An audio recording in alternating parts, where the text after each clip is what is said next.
How's it going, everybody? Welcome to the channel. This is Big Daddy Dave, and this is a map tour for a new-ish mod map to Farming Simulator 22 called Nameless. And we're going to start with the description from the mod hub, and it reads, "Welcome to the Nameless, a fictional map that offers each player something to do, be it in agriculture, animal husbandry, or in forestry. Of course, you can sell all buildings, gates, fences in the yard, which gives you the opportunity to redesign the courtyard to your liking. What the map offers: one developed yard with lots of storage and shelter options, one cowshed with the capacity of 200 cattle, and two drive-through silos, one BGA with 99 kilowatt, edit 22 fields with small to large, and 3 meadows. There is a local land trade where you can sell your crops. You can also buy seed, lime, fertilizer, liquid fertilizer, and herbicide from the country trade. A local cattle dealer is also available where you can buy your livestock. The livestock dealer also sells liquid manure and manure. Manure can be acquired using the shovel, or using a shovel. One sawmill, fruit crushing, and the reason that I say it's a new-ish mod map is we already have a changelog 1.1.0.0, and it is console ready. So what had happened is this map had released, I think it was a couple of weeks ago, and then was pulled from the mod hub. From what I understand, there was some kind of flyer or advertisement within the map itself that made it ineligible for console release. So it was pulled, and those flyers were then taken out of the console version, and here we are back again, loaded and good to go. So this map was created by Holden, HB Modding, und Farmer MZ, and is 224.8 megabytes to download. And if we take a look at the map, this is what it looks like. There are no mods required for this map, and you start out by owning farmlands number 1, 2, 12, 13, and 25. Farmland number 1 is the kind of road network periphery where it includes all the shops and sell points. You've got farmland number 2, which is your main farm. Farmland number 12, which is a field that contains wheat that is ready to harvest. Farmland number 13 contains barley ready to harvest. And farmland number 25 contains grass ready to harvest. If we go down to the animals, you do start out with some animals. Contracts are available on this map. Production also to start out with, but no contracts. And one thing I skipped over. You are able to buy all the land, and taking a look at the field prices, we start out with some of the kind of smaller areas here. You got 100,000, which is not that bad for that size, it looks like. 104,000. This one's almost $500,000. This one here, well, that's actually really not bad. That's 562,000 for that size of a lot. That's not bad. 431,000. Let's see this little forestry area up here. 60,000. So you got some pretty good range depending on what you want to do and how big you want to go. So yeah, nice kind of range in sizes there. Let's see. There are mods specific to this map. Nothing under the buy menu, but under build mode, there's currently nothing under buildings, nothing under productions, nothing under animals or decorations, but under landscaping and painting is where we'll find the mod specific to this map. And you can see tons of additional painting swatches. Very nice. These are actually very nice looking swatches. Now, we do start here just outside the starting farm, so let's take a look at some of our starting equipment. As you can see, under owned items, under the buy menu, we have under medium tractors a Fendt 724 Vario, and large tractors a Fendt 930 Vario. Under harvesters, a Class Tryon 750. Under trailers, the Rudolph TDK 301 RP and the DK 280 RL. Header for the class. We've got under cultivators the K-Brand ProLander 7500, subsoilers the K-Brand DC 401, seeders the Pottinger Terrasim C6F, and the K-Brand TF 1512 front tank for additional seed and fertilizer. Planters, you have the K-Brand Maxima 3 Till. Under rollers, you have the Dalbo Power Roll 1230 HD. Under fertilizer spreaders, you have the Braidel K105. Mowers, the K-brand GMD 4411 and the GMD 3123F. Under tedders, you have the K-brand GF 8712. Under windrowers, the K-brand GA 4731. Balers, the K-brand VB 3190. Bale loaders, you have the AgriLiner PWO24. Animals, the K-brand RA142 forage mixer. You've got the front loaders, the Hauer XB190. Front loader tools, you have the Alba Universal Bucket, Manure Fork, and Bale Spike.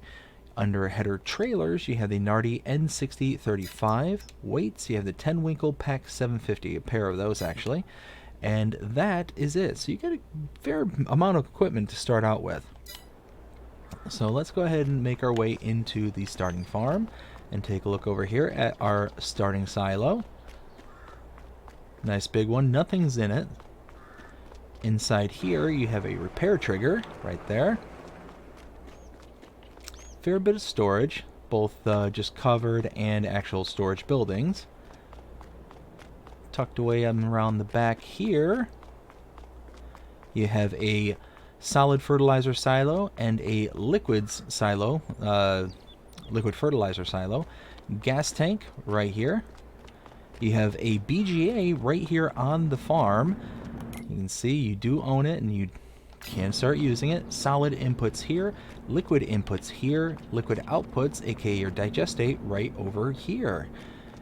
And we're going to jump over the hedging right over here. And just across the street here is our sleep trigger.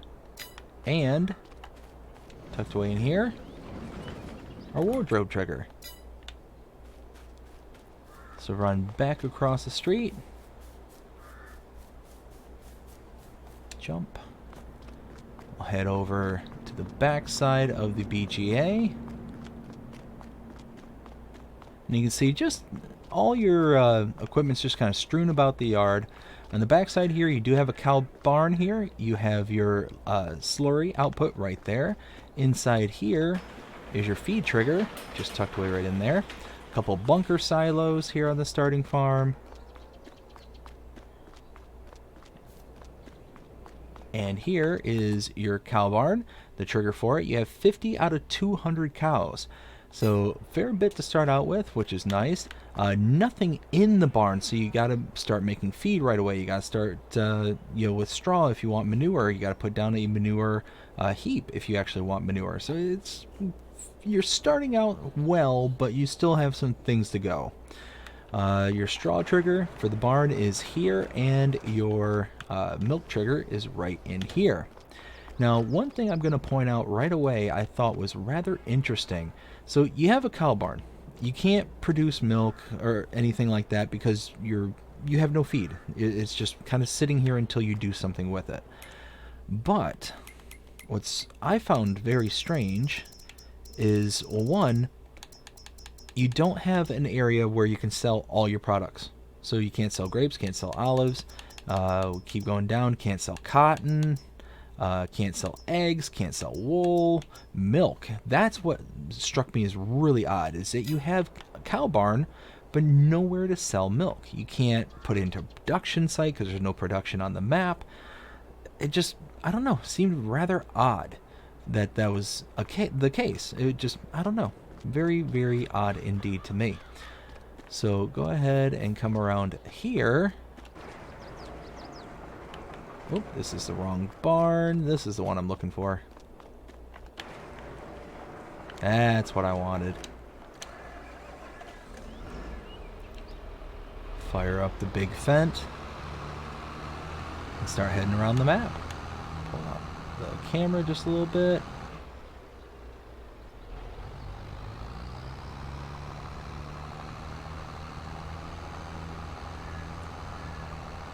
And here we're going to make a right. And just travel down the road just a little ways.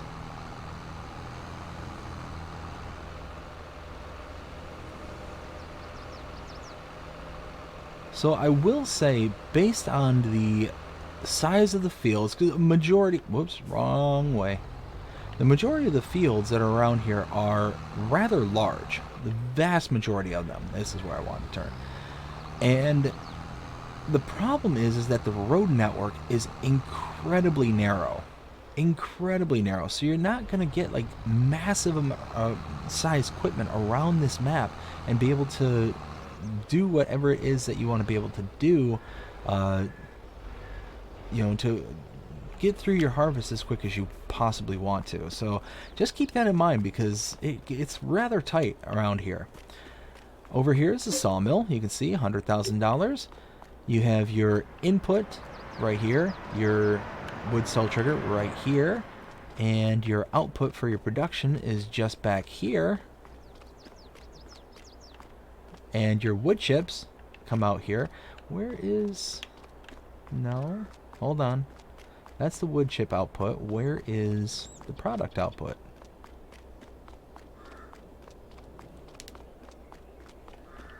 Where, oh where?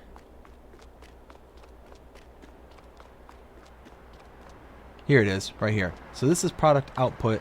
This is product input with the wood cell trigger. There we go. And hop over.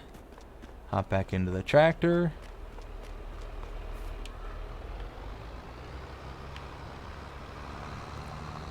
Pull a U-ey. And make a left. And now we have just a little bit of a drive before we get to our next point of interest. And it's going to just kind of be romping through the woods here.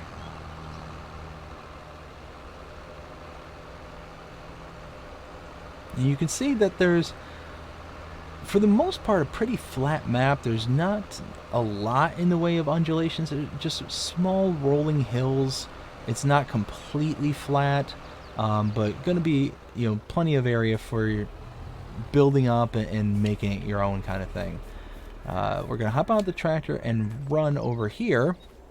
Right here we have the buyable manure point. This is where you have to bring a bucket to be able to load into and buy manure. You can't just bring a trailer over. Over here you have the bale selling sell point right here. Back over here you have the buyable slurry, which is your liquid manure.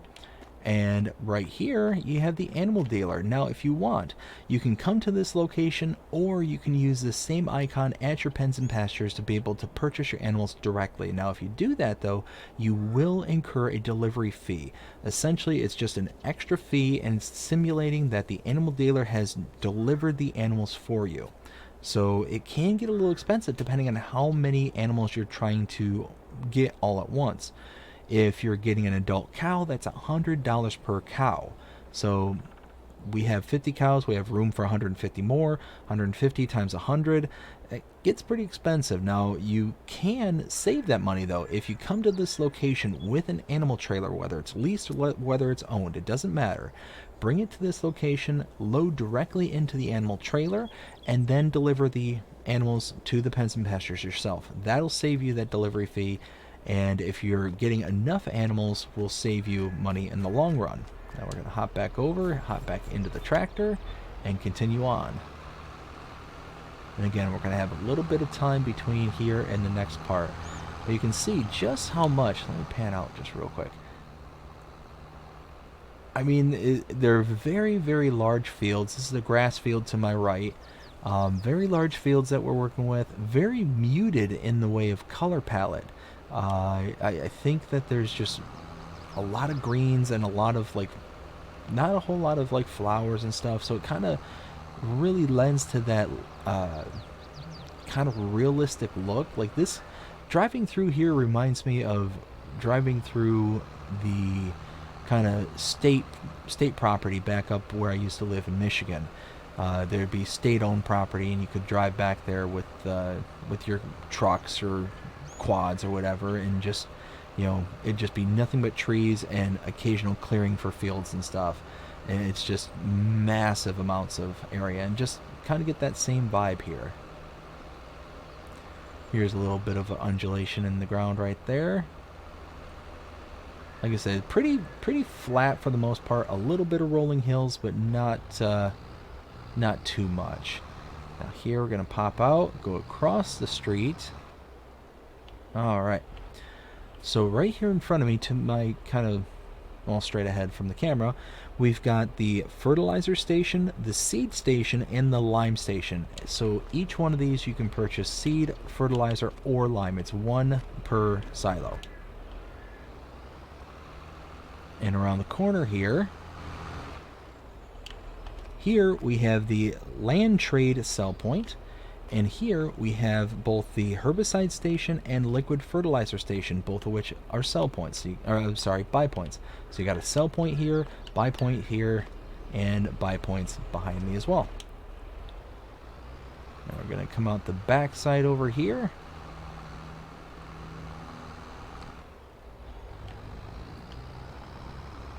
And make a right. And now we're going to follow this up here just a little ways.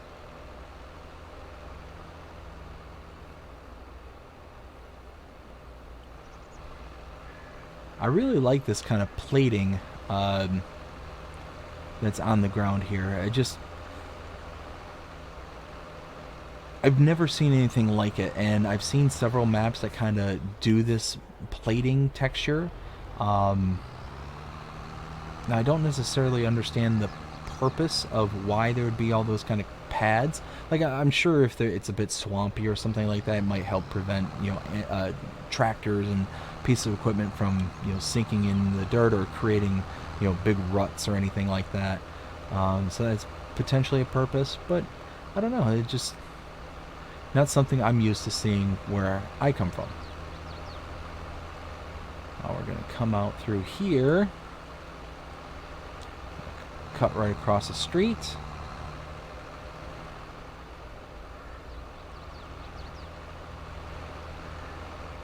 And now here we'll make a left. Pull into the yard. And here we have the shop trigger. Over here, repair trigger. And in the corner here is the gas station. And that is it. That is Nameless. Now we are to the point of the map tour where I render my opinion, 0 to 5 scale as always. What do I think of this map? Well, it's kind of a mixed bag for me. As I mentioned before, the color palette is very nice. It's very muted. There's not a lot in the way of like color. There's certain areas of the map where you've got some wildflowers growing and things kind of going on in that aspect, but it's rather understated for the most part, especially once you get out towards like the tree line and stuff like that over where the sawmill is. Over here there's an abundance of it, but it's not like a ton of different colors. That's really kind of leading to a kind of cartoon feeling. You also have I wonder if the AI just kind of bounces back and forth just crossing the street. I don't know. But, what was I saying? But then, you have that kind of nice color palette, but then you pair it with just how kind of flat and... I mean, again, there is some undulations, there are some hills, but it's not enough to really kind of break up the sight lines. Like, you've got these massive fields that are kind of surrounded by the trees, and the trees are doing most of the work in breaking up the sights. But I don't know, it just... There's some things I like about the map, there's other things I don't, and at the end of the day, I think that about the best that I can do with this would be 2.5 to 3. It's one of those kind of right there in the middle kind of maps. It's not going to be like earth-shatteringly awesome. I do deduct a few points because of the inability to sell off all products, and not even necessarily all products, but specifically products where they set you up to have at the beginning, but not having a means to be able to do anything with it beyond that point. So you're going to have to install a place where you can sell things, like a sell everything station, or whatever the case may be. You know, it's just one of those that's kind of a slight annoyance. You also have the fact that there's so many items that you can't sell right off the bat. Now, it kind of makes sense that some of these might not be available because this is, you know, supposed to be a fictional area, but it's got its own kind of custom crop calendar and things like that, to where it's supposed to be kind of representative of a area per se, but it's not explicit as to what the area is. So it's, to me, kind of one of those that they're limiting the types of crops that should be grown or should be utilized in this area, because it wouldn't necessarily match up to the region that this is supposed to represent. So yeah, just at the end of the day, like I said, about 2.5, 3, maybe closer to a 3, but like I said, there's just some things I like, some things I don't. So that is where I stand, and I hope you enjoyed this map tour. If you did, please show me by liking, sharing, subscribing, following, commenting, doing all the things the algorithms enjoy you doing, that shows you're engaged with this channel and enjoying the content. And that being said, I hope you have a fantastic day. Take care.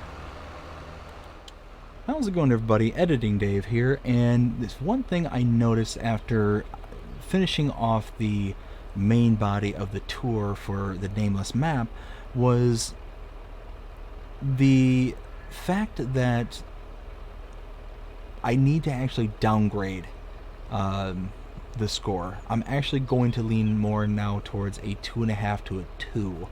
I just discovered something as I was driving through and wrapping things up that actually kind of perturbed me. So I have no problem when there's items in the field like this. You know, it just creates a challenge and whatnot for you to kind of work around. What I find kind of perturbing is this. That's right. There's objects in the field here that have no collision whatsoever. But that's those poles there. These poles, on the other hand, well, those do have a collision.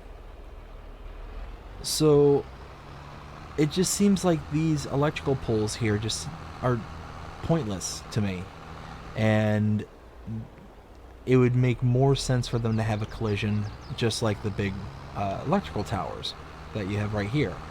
So I don't know, it seemed weird that some would have it, others don't, and yeah, it just,